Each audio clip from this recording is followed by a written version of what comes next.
And it was created or even implemented ang sidewalk para po lakaran ng pedestrian na magkaroon po sila ng safe passage.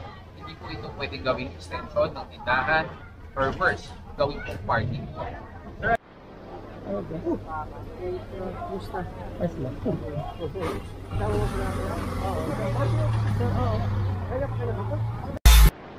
Mas tayo natanggap na natin.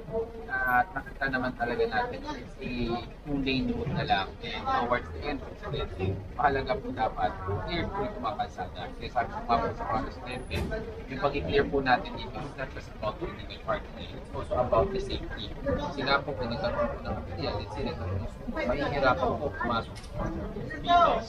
So, ang ano na ito, bridge na ito, from the complaint of coming from this area. Okay, pero after din, yung mga natulungan niya, magdadala po ulit sir para sa idea. Yung mga illegal parking na sasakyan, pag attended po yan, hindi po natin ito cost them a violation of 1,000 pesos. Pag unattended po, meaning dumating yung operation natin, yung enforcer natin na wala po driver, automatically unattended, which will cost 2,000 pesos. Then, yung towing fee po niyan, it will vary depending on the kilometer na itatakbo from this area going to our impounding area in Tumana, Marikina. Both vehicles at saka po yung mga motorcycles. Yes. Ang motorcycle po, meron po tayong flat rate dyan. And ang mga sasakyan lang po yung merong varying na presyo for towing fee. So sa akin nila sir, pati kasi mga bangketa tinarget ninyo. Bakit lang po? Alam naman natin ang sidewalk, no? Unang-una sinasabi ko lagi beyond the covers of men. And it was created or even implemented ang sidewalk para po lakaran ng pedestrian na magkaroon po sila ng safe passage. Hindi po ito pwedeng gawing extension ng tindahan or worse, gawin po parking po. Sir, ano yung isa na reklamo sa inyo? As per the barangay naman po, wala pong ordinansa dito ng any parking or one-side parking. So lahat ng mga sasakyan na nakaparada sa gilid are all illegal parking po. And yun nga po, ang natanggap din natin reklamo, sinasabi nga po niya, marami pong nakahambalang sa bangketa. Nakawawa naman po yung mga naglalakad dahil na po yung mga bata. They are forced to walk on the street instead of the pedestrian. Sir, ano ko lang, dagdag ko lang, kasi last year, bigla rin itong ano yung paalala niyo sa mga motorista natin sa road safety? May ano yung paalala niyo? Well, definitely, no, we have to keep the road safety as a priority, lalo po sa mga motorista. We have to be considerate ng mga ibang sasakyan o mga ibang driver na gumagamit po ng pang-publikong kalsada so that we can ensure na wala po magiging area, mabawasan po. Sir, even doon din sa mga maliliit na kalsada? Yes, that is correct. As long as it's public road, we have to keep in mind the road safety. Pati pala mga inner roads talagang pinapangkuhan ng elevation, no? Yes, that is correct. As long as it's in Manila, Kaya nagulat sila. Sir, ano yun, naasahan ba ng mga taong metro na sila kahit yung mga maliliit na kalsada papasok? Yes, as long as public road yan, we have to ensure na walang construction. Sir, may patanong po ako kasi kung bakit daw po ulit-ulit ang pag-aasal sa kalsada sa Chino sector. Well, isa po yung sa pinapalik-balikan din. Siguro ang isang nakikita natin problema dyan is the lack of discipline. That's why nag-ooperate po tayo, mayroon tayong intensified operation para po maibalik natin ang disiplina sa mga kalsada natin. Mahabay tanong yun. Sir, may ano daw po ba yun? May coordination daw po ba sa Makati at sa EDH? Well, yung kalsada po na yan, it's considered a major thoroughfare. So, maaari po natin i-clear po ito para kahit pa paano mabawasan po or matulungan po natin sila to ensure na mabawasan ang traffic congestion sa lugar nila. Sir, ano daw po ang long-term solution para sa mga ginagawa nilang aiwasang maulit ang mga ganitong violation? Well, sa ngayon, meron po tayong mga hakbang na ginagawa. Tulad po, kasi ang alam naman natin ang mga illegal parking, it consists to the problem of lack of parking spaces. So, meron po tayong mga hakbang na ginagawa na pinag-uusapan na po sa ating ahensya. Magkakaroon po tayo ng mga common parking spaces. And pangalawa, siguro po ang long-term solution natin dito talaga is to ensure na maipaalala at ma-enforce po natin consistently ang batas para mabalik nga po natin ang disiplina sa ating mga lansangan.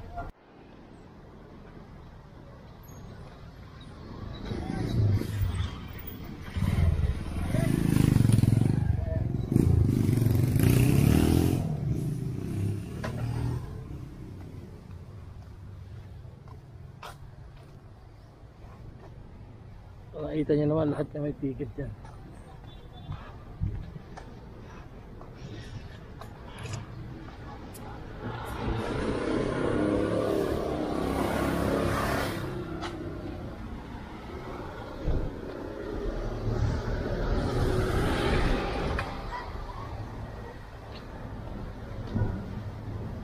Mga naka-illegal park.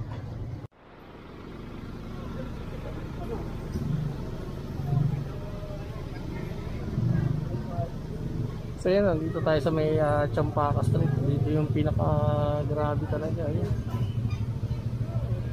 Alos, ayun. Wala na. Natataranta na sila.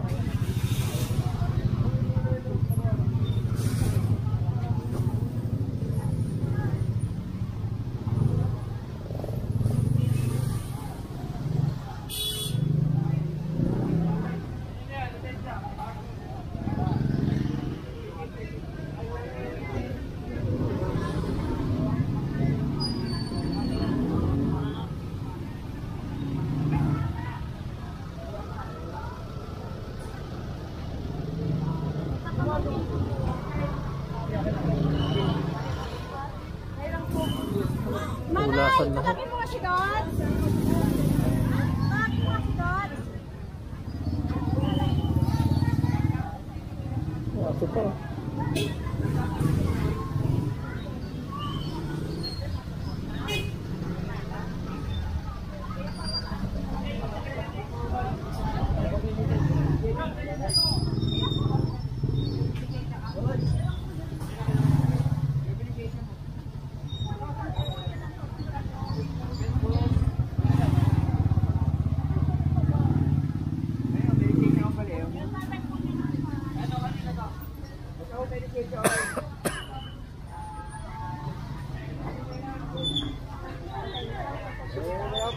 May operation po. Ito na po na. May operation po kami dito. May tao po dito. Kaya dito kami.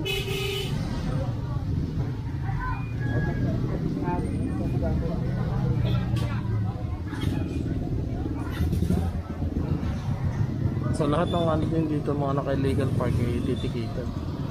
Buti na lang may pan-ticket na rin yung mga ano natin. Kasamahan natin sa MMD.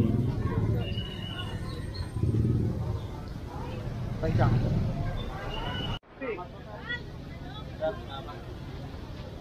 Wala kang kota.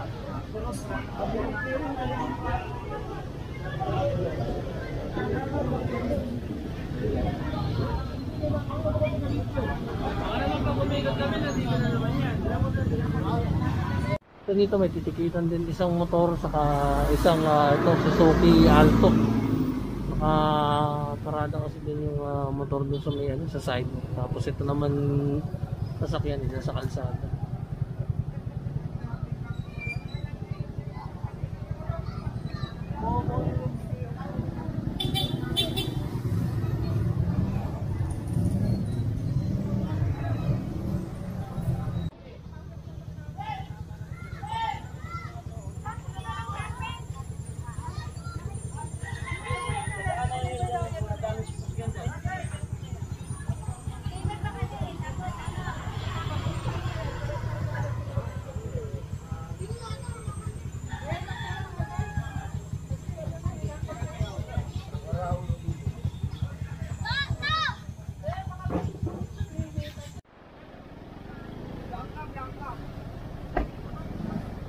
At ayun, kasama natin si Boss Gabriel Go.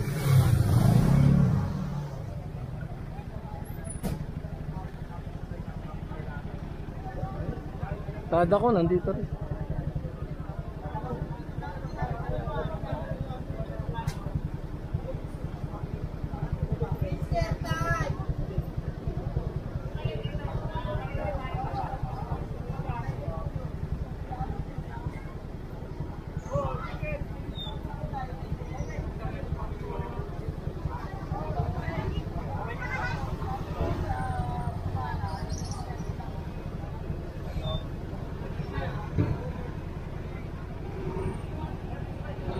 At ayan, maganda, may kasama ng towing team. At ito, wala nang makakareklamo dito.